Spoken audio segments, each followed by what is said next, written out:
Well, if you're glad to be here, say amen. Amen. Book of Numbers tonight, Numbers chapter number 11. I have no idea if I sang that last song on key, off key, or what. Whoever put my chair back up here moved me about 1.5 feet that way, and I can't hear nothing but piano out of my right ear now. So I was trying to listen to y'all, and I couldn't hear y'all, so I don't know if y'all wasn't singing or if I just can't hear. But if I was way off, I'm sorry. I didn't mean to, and it's probably worse than it normally is for me. But Numbers chapter 11 tonight, as I said, we are going to do something just a bit different. And actually, this is different than what the different was going to be. So we're double different, or different squared, or different times two, or however you want to put it tonight.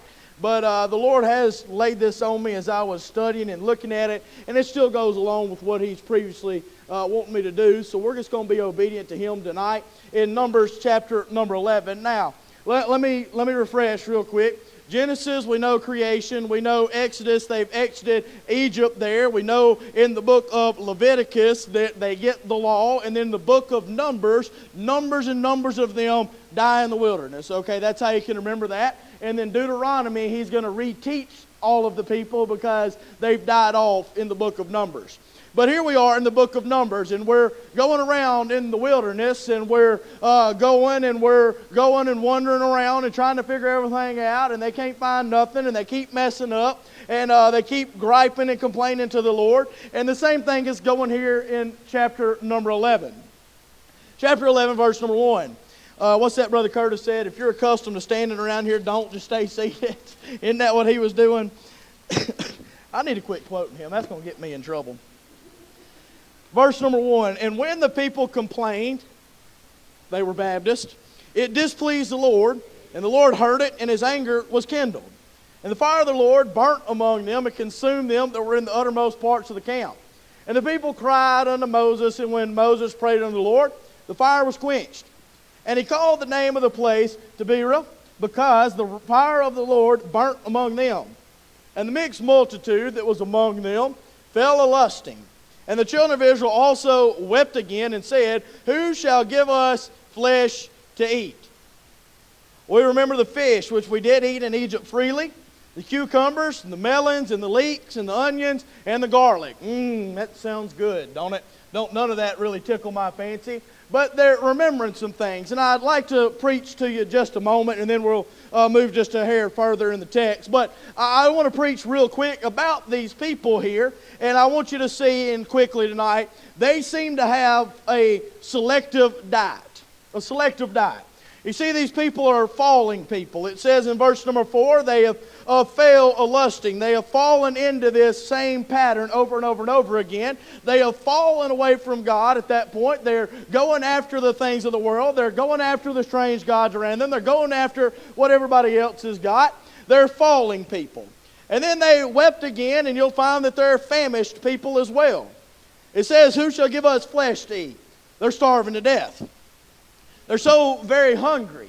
They must be hungry if they're talking about eating onions and garlics and leeks and wishing they had that back. I don't even know what a leek is, but it don't sound good. It sounds like something needs to be fixed so water don't get in the floor. It don't sound like nothing I want to be eating on. But anyways, they're a famished people. They're hungry, but they're also a finicky people. There's only a certain thing that they want. They want flesh. They want something to eat on. And as I began to study and to look at this and really let the Lord talk to me a little bit on it, I realized that's quite often us. It's quite often us.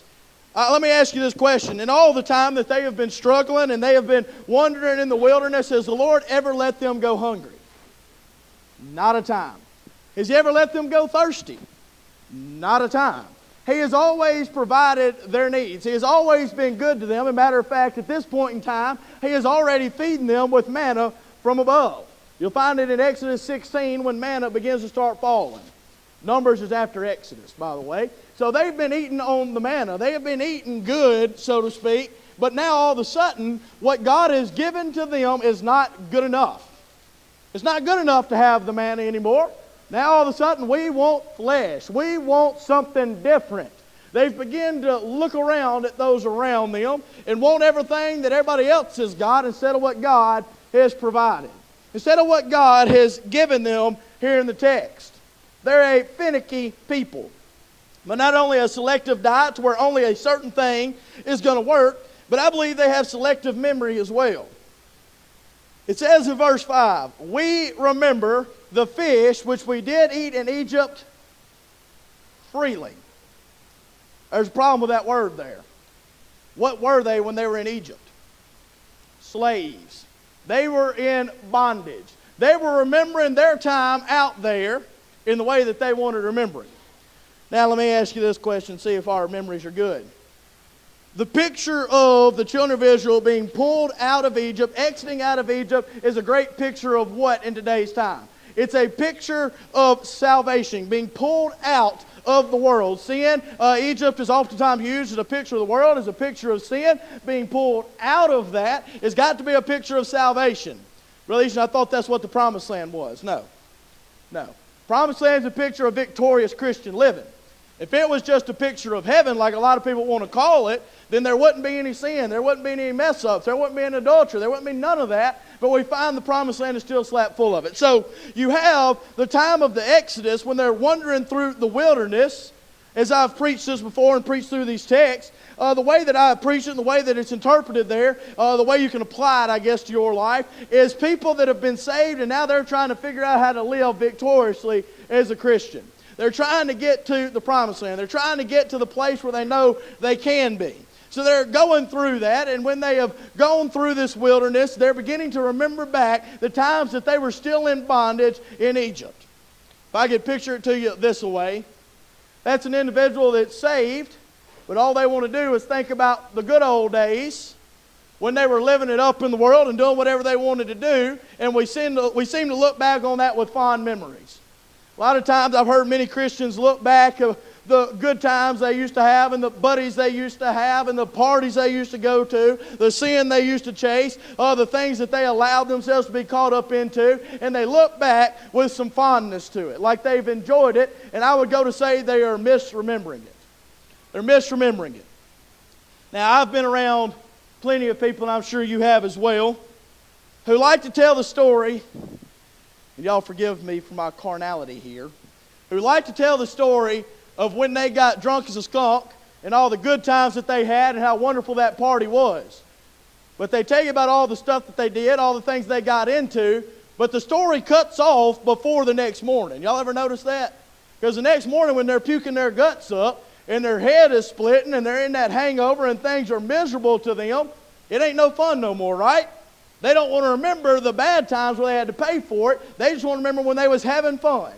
They don't want to talk about all the times that they got home and their home was in disarray and they went to the workplace and their work was in disarray and their marriages were broke down and all of that. No, they want to talk about the good fun times that they had when they were running around in sin. The children of Israel here, they're trying to remember Egypt, the time of bondage, how they want to. They want to remember it. Y'all remember when we were in Egypt and we ate fish freely? Their memory ain't that good. Let me ask you a question.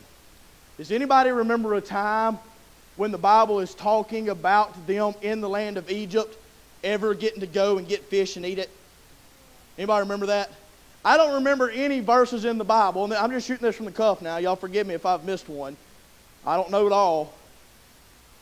I'm going to leave that alone. I started to say some of y'all might think I do, but I know better than that. None of y'all think I know it all. That's good because I don't. But I thought y'all'd laugh more at that. Golly, is it that late? I know it's dark outside, the time's changed, but I figure it wasn't that bad already. But no, I don't remember a single verse that starts out with Jethro got in his boat and went a-fishing. I don't remember nothing like that. I don't know if Jethro's a Hebrew name. It sounds more Amish to me. But somebody there, Jedediah, how about that? No, that's the same crew.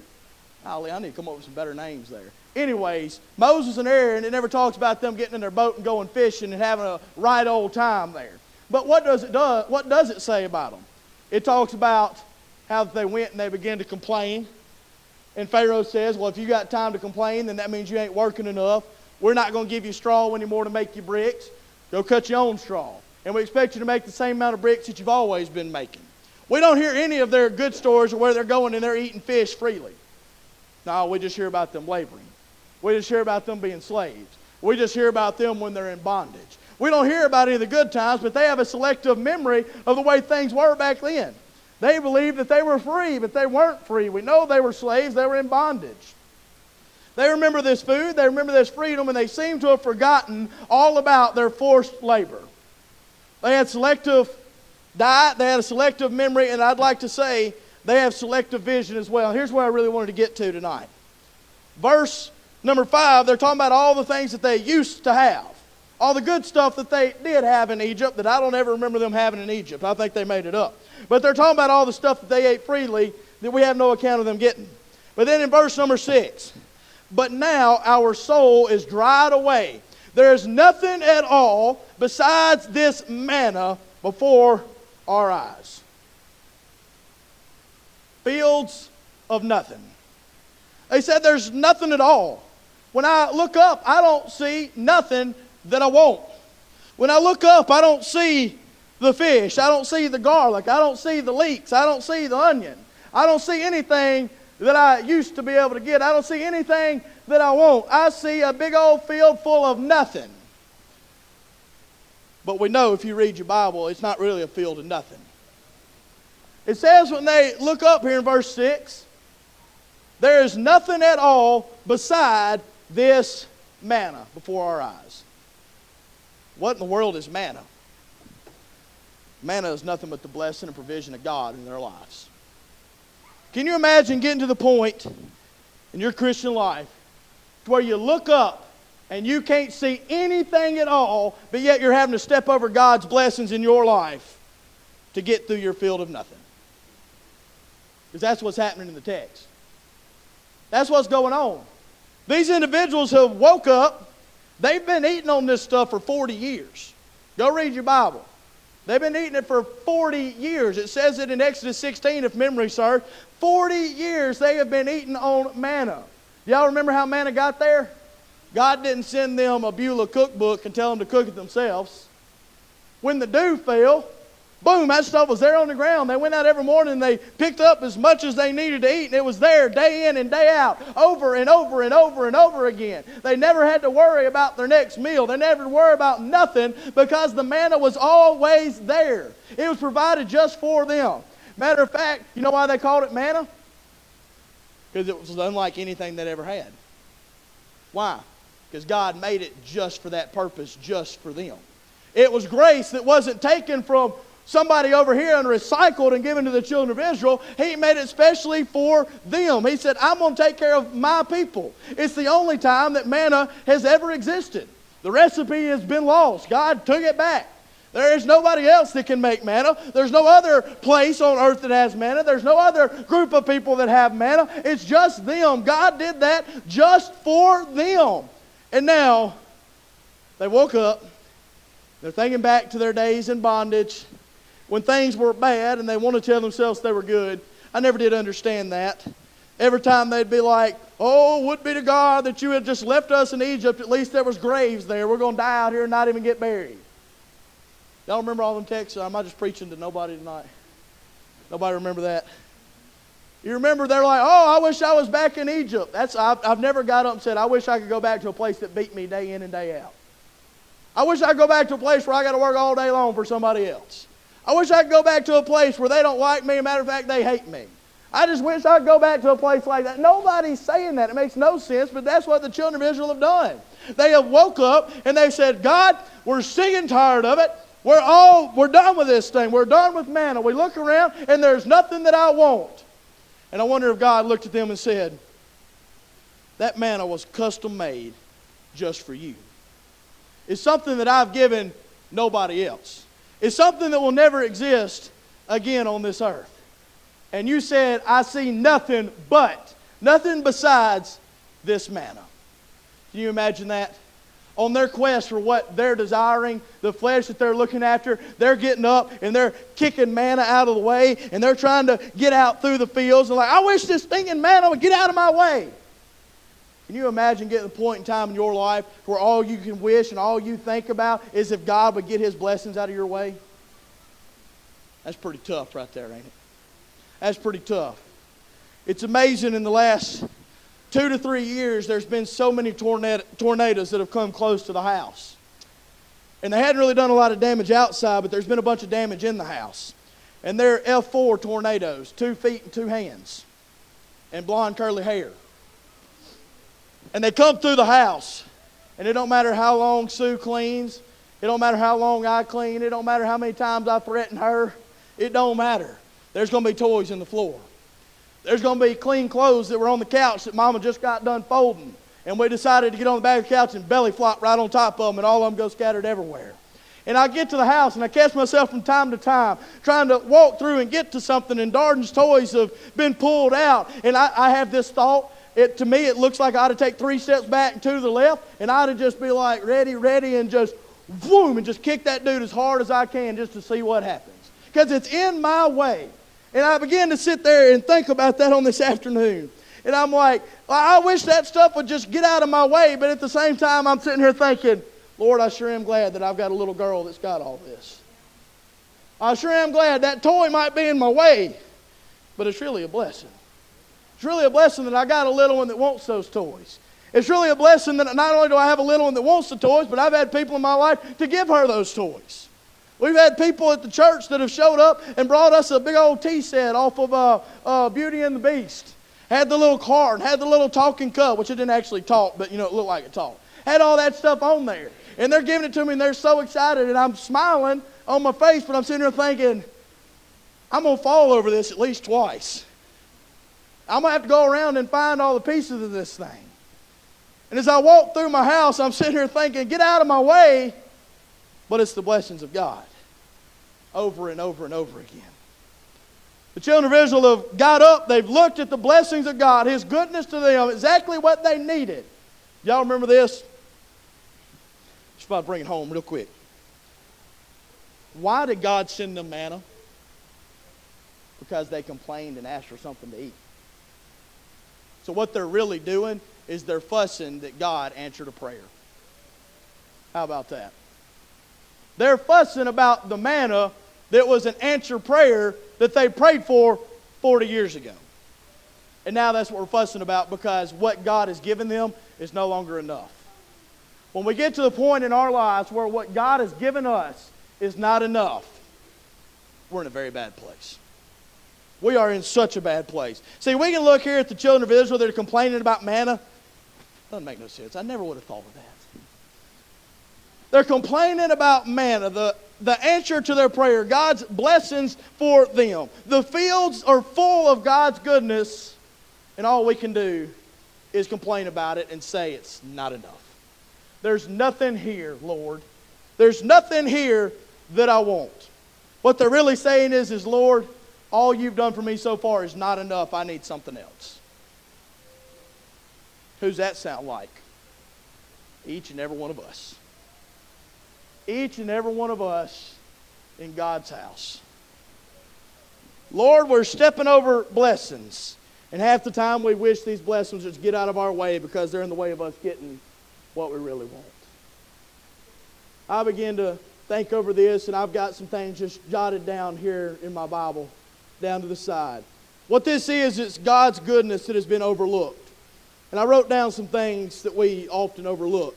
Some of them are layups. A lot of times we overlook His grace and His mercy. His mercies are new each day. It's a lot like that manna, ain't it? Y'all remember how that manna was set up? He said, get just enough for the day. Don't get no more. Because whatever you get's not going to keep. You find if they got more than what they were going to eat that day, didn't matter if they wrapped it up, they froze it, they vacuum sealed it, they put it in the refrigerator, don't matter what they did to it, the next day it had mold and worms in it. Y'all remember that? But it's amazing they could dump that out and walk out in the field and get something fresh that day. His mercies are new each day, and we overlook them every day. His goodness to us is oftentimes overlooked. His love that He has for us. Could y'all love somebody like yourself? How about that? I heard a preacher say one time, what kind of shape would we be in if God treated us like we treat Him? A bad one. We'd be in a bad way. We overlook His love for us. We overlook His patience for us. I'm not a patient person. I'm not. Quit laughing. I'm not. I'm not a patient person. I don't know why. I don't know if I'm just getting older. I feel sorry for people around me when I'm 50, 60 years old because I already have such little patience and tolerance for ignorance. Sorry, just the way that I am. But I've got no patience for people around me sometimes. And then I got to sit here and be real honest and think, my goodness, I'm glad the Lord's got more patience than me. He'd have cut me off a long time ago. He'd have been done with me a long time ago. His protection. I wonder how many times the Lord has steered us away from a big old problem in our life and we didn't even realize it. I think I've told the story here before. That black truck that I had before I got my new one, I don't know what it is. DC Tire Town put a radio in for me when I graduated high school, and for whatever reason, ever so often my steering wheel controls would go out on my truck. And that was a warning signal. If any of y'all are mechanics know how to fix it, let me know. It was my warning signal. There was a fuse under the hood. If I went and I pulled that fuse within a day or so of my steering wheel controls going out, the truck would not miss a beat. It'd be just fine. The controls would start working again. But if I didn't pull the fuse out, give it 2 or 3 days, the truck would be dead on the doorknob. I'd have to jump it off, and then it would run just fine. I have no idea why it was like that, but it was. And I guarantee you it happened 3 or 4 times. I'd walk out to get in the truck, and the truck would not crank. And I'd be driving to ICC in Fulton, and there'd be a wreck on the side of the road. There'd be an 18-wheeler turned over. I just wonder, maybe this is just me, but I wonder how many times the Lord's kept me out of stuff with something like that. First few times it happened, I wanted to kick the neighbor's dog. I was so mad about my truck not working. I wasn't going to kick mine, but I was ready to kick theirs. But then I just began to think, well, maybe that's just the Lord using that. Matter of fact, I got so convinced of it that I've never taken it to the shop for that issue. And I won't forget one day I was at Ole Miss and the steering wheel controls went out, and I said, oh, time to pull off somewhere and pull the fuse, put it back in. I pulled into Oxford Walmart, and a fellow by the name of Benjamin Bolton come over there, and the Lord gave me an opportunity to witness to him and tell him about the Lord. I said, where are you going to spend eternity? And he laughed at me and said, I'm going to die and go to hell. So I began to witness to him and invite him to church and pray for him every day for years. Invite him to tent revivals and everything else, trying to get a hold of him. That fuse, the Lord used it a lot of times in my life. His protection. How about provisions? You ever looked at the bank account and looked at the bills that were coming up due and said, Lord, there's no way I'm going to be able to pull this one off, and somehow it just gets pulled off? Somehow it just works? That's the Lord. That's the Lord taking care of us. How about His direction? You ever had to pray that prayer? Lord, I ain't got a clue what I'm supposed to do. I ain't got the slightest idea what I'm going to do, how I'm going to pull it. I've got no idea what is going on or what I'm supposed to do next. And then all of a sudden things just fall in place. The door opens that you walk through and the other one closes that He don't want you to go through. It's the direction of God. And a lot of times we just glaze right over it and we never even tell Him thank you for it. His long suffering, His blessing. How about this one? A lot of times we overlook our spouses and how good they are to us. Can we be real honest for just a minute? There was a post on Facebook. I can't remember who showed me this or where I saw it or whatever. But it was a guy, and I hope I can remember it right. Y'all forgive me if I messed it up a little bit. But this guy was convinced that somebody was living in his house and cleaning up after him. He said, for some reason, every time, don't matter if I leave socks on the floor, if I leave dirty dishes out, if I leave whatever it is, it just gets cleaned up, and I don't know how it's happening. So he kept leaving stuff out just to see what would happen. And then one day his wife was going on a trip, and he was convinced that the cleaning genie or the cleaning whatever it was, it quit working. It's because it was his wife. Because she was the one taking care of him. She was the one helping out around the house. She was the one stepping in and doing some things and cooking the supper and keeping everything rolling. Then the man of the house and what he does, of course, you've seen all the posts as well of the wife complaining about the dirty boots and the everything else going through the house, and all of a sudden she realizes those boots are dirty because her husband's been working all day to provide for their family. And all of a sudden it makes you realize we ought to be thankful for our spouses, thankful for our kids, and thankful for our family, thankful for our friends. How many times have we been going around thanking God for the job we have? You might not like going to work. There's days I don't like going to work. I didn't like going to work last week. Matter of fact, Wednesday at lunch, I told him I wasn't coming back till Monday. So I took off. I called him, and he said, you going to take off? I said, I absolutely am. I'll see you on Monday. You push me too hard, I won't come back till Tuesday. How about that? I had the time to burn. But at the same time, That job that gets on my nerves every once in a while, it pays my bills. It provides for my family. It's a blessing from God. It's the very thing that I prayed for when I was looking for a job somewhere. But now we complain about them all the time. Our houses, I told y'all about Darden pulling up to the house the other day with me and looking at our house and saying, our house is so big. You're right, baby girl, it is.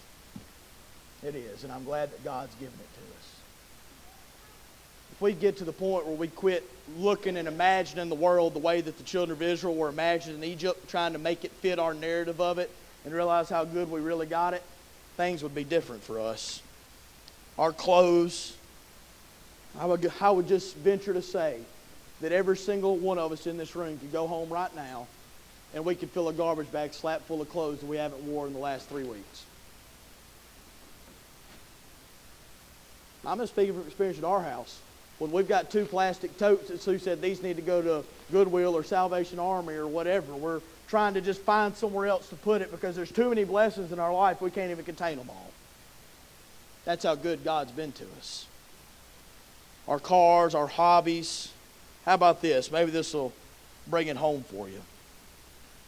What if I were to tell you that every single one of us forgets to thank God for anywhere from 50 to 100 blessings per minute? Would you believe me? Guess what happens 50 to 100 times every minute? Your heart beats. Anybody here know how to make their heart beat? I ain't got a clue. It just does it. It just does it on its own. Guess why? God made it that way. How about this? You realize that you take 20 breaths per minute, and without that breath, you would cease to exist? I'm just trying to point out to you that if we're not careful, we'll be just like the children of Israel here, and we'll look out over fields of manna and God's blessing and answered prayers in our life and all the good things that He's given us. And we'll say, Lord, I don't see nothing. I don't see anything that I'm excited about. So, Brother Easton, what's the deal with the Christmas tree? Well, for the month of November, it's not a Christmas tree. It's a thankful tree. It's a thankful tree. And what I've done tonight, and Sue has helped me out, she's printed off a bunch of these, or cut out a bunch of these little leaves. And there's some strings up here. And here in just a few moments, when we get done praying, we're going to pass these leaves and strings out. And we're going to make ornaments out of them. And there's some pins as well. And we're going to write things that we're thankful for that we forget to thank God for. And we're going to hang them all over that tree. And that's going to be our decorations for the month of November. When December rolls around, we'll celebrate Christmas. But I want us to remember how good God has been to us around here. Because we got a list slap full of prayer requests. There ain't no praises on it. So many times we forget all about thanking God for all that He's done for us. We don't need to do that. I don't want to be like these children of Israel here that look out over the manna that God's blessed them with and say, God, that's not enough. We're all praying for God to answer some prayer in our life. But I'm a firm believer that if we want God to bless us in our lives, we got to be thankful for what we already got. You remember on Christmas morning when Grandma got your kiddos a pack of socks or a pack of underwear, and they said, this is awful, I don't even want this gift, where's the good toys at? And when they have that kind of spirit about them, you'll be like, bless God, you ain't getting another present. I'll take every one of them back. You're going to be ungrateful like that.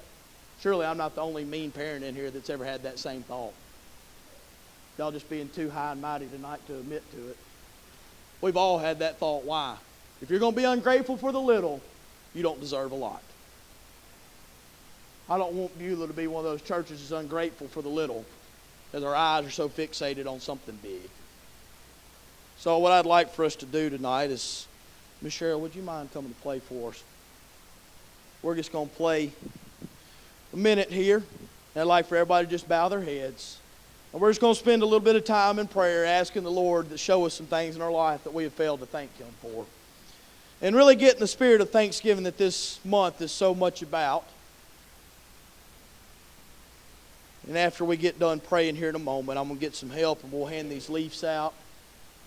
And we'll write on them some prayer requests and we'll tie our little strings to them and we'll hang them on that tree and we'll go get a bite to eat tonight. But as they play tonight,